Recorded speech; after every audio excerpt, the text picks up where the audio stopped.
In Mark chapter 13, beginning with verse 14, Jesus said something to Peter, James, John, and Andrew as they sat on the Mount of Olives in view of the Jerusalem temple that's frankly rather disturbing.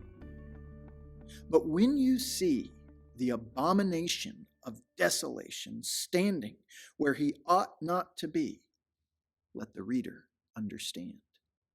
Then let those who are in Judea flee to the mountains. Let the one who is on the housetop not go down, nor enter his house to take anything out. And let the one who is in the field not turn back to take his cloak. And alas, for women who are pregnant, and for those who are nursing infants in those days. Pray that it may not happen in winter. For in those days there will be such tribulation as has not been from the beginning of the creation that God created until now, and never will be. And if the Lord had not cut short the days, no human being would be saved. But for the sake of the elect, whom he chose, he shortened the days. And then if anyone says to you, "Look, here is the Christ," or "Look, there he is," do not believe it.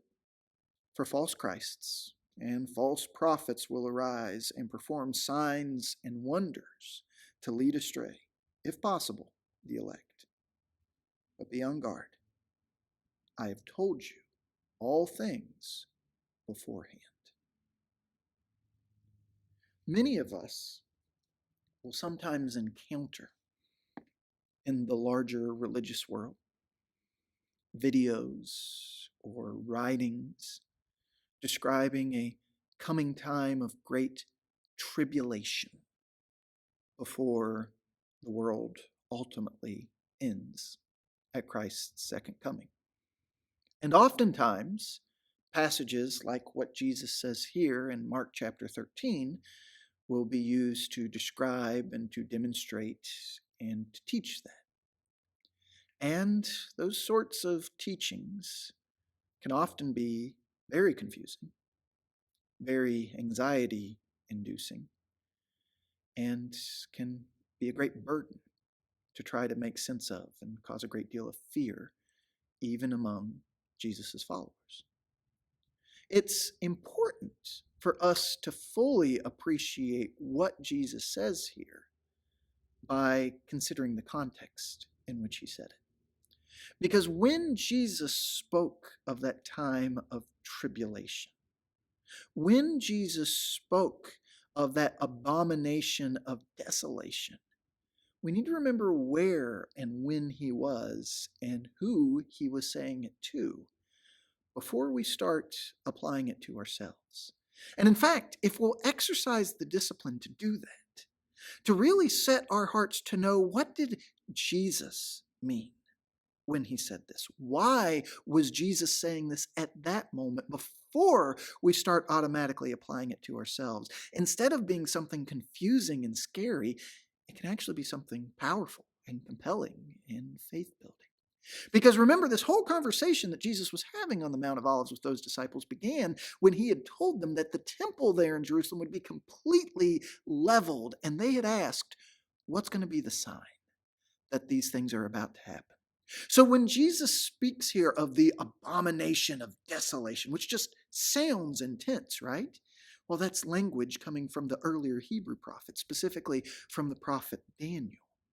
He's drawing them into this larger biblical story. He's giving them a point of reference that they would have had from knowing those scriptures. And not just from knowing the scriptures, but even from their own history. Because that abomination of desolation that Daniel had foreseen had been one that some had already thought had seen one form of fulfillment during the period in between the Old and New Testament, when Jerusalem was under a form of Greek rule and the temple was desecrated and there was great persecution and conflict that the Jewish people suffered under, something that's described in the books of the Apocrypha of 1st and 2nd Maccabees.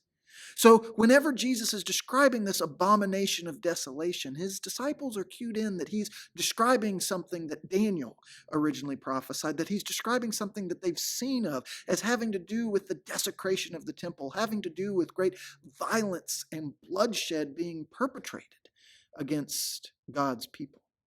And it's clear that as Mark preserved these words for us, as the Spirit inspired Mark to write this down, that parenthetical, let the reader understand, is meant to clue us into that there's something more going on there, that there's a larger story, that there's a bigger picture that he's trying to show.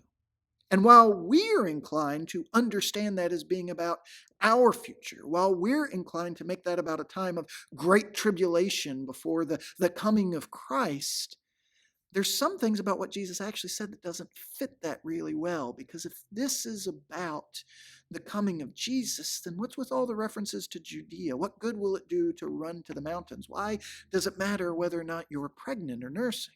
But if we appreciate where Jesus was and when Jesus was and what Jesus was responding to when he originally said it, then we can actually find that what Jesus is predicting with startling accuracy is something that would happen about 35 or 40 years after he said this.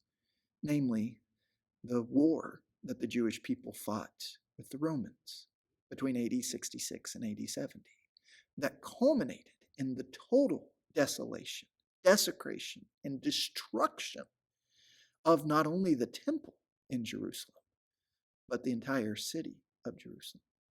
In fact, if you go and read from historical accounts like the Jewish historian Josephus describing what that war and ultimately what that destruction of Jerusalem was like, you'll not only see how accurate Jesus was in those descriptions, but you'll see how utterly hopeless and truly terrible that decision was. That anybody who didn't leave Jerusalem in time found themselves trapped, and famine began to set in, and people were in terrible conditions that were even driving parents to cannibalism, just truly gross, disgusting, dark things that happened in those days as the Romans fought not just to quell a rebellion, but to completely annihilate the Jewish people that were living there.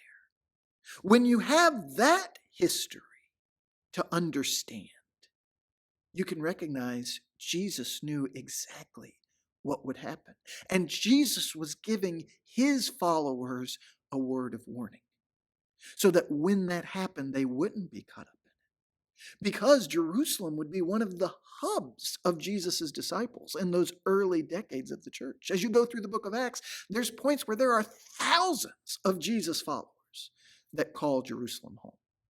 Yet, when the destruction of Jerusalem came, the Christian historian Eusebius reports a tradition that said there were no followers of Jesus in Jerusalem at that time. Specifically, he says that they recognized the signs that Jesus had foretold in passages like this one, so that when they could tell this conflict was brewing, they didn't wait, but they exited the city, so that Jesus' followers weren't among those swept up in it and killed. That's a very different takeaway from this passage than when we make it exclusively about our own end times. That's a take on this passage that allows us to see how right Jesus is, that lets us see how sovereign Jesus is, that lets us see how God provides for his people. And while it is possible that tribulation may be in our future, that great struggle might be something that we have to be prepared to endure, rather than being something that induces anxiety and that causes all sorts of questions and challenges our faith, examples like this one should be those that build our faith, that lets us see how much Jesus cares for his people. And even when dark, difficult times come about, God has ways of shortening them. God has ways of working through them. God has ways of caring for his people. When we hear what Jesus said on the Mount of Olives that way, we'll receive the preparation we need for all sorts of difficult days that we might find ourselves in.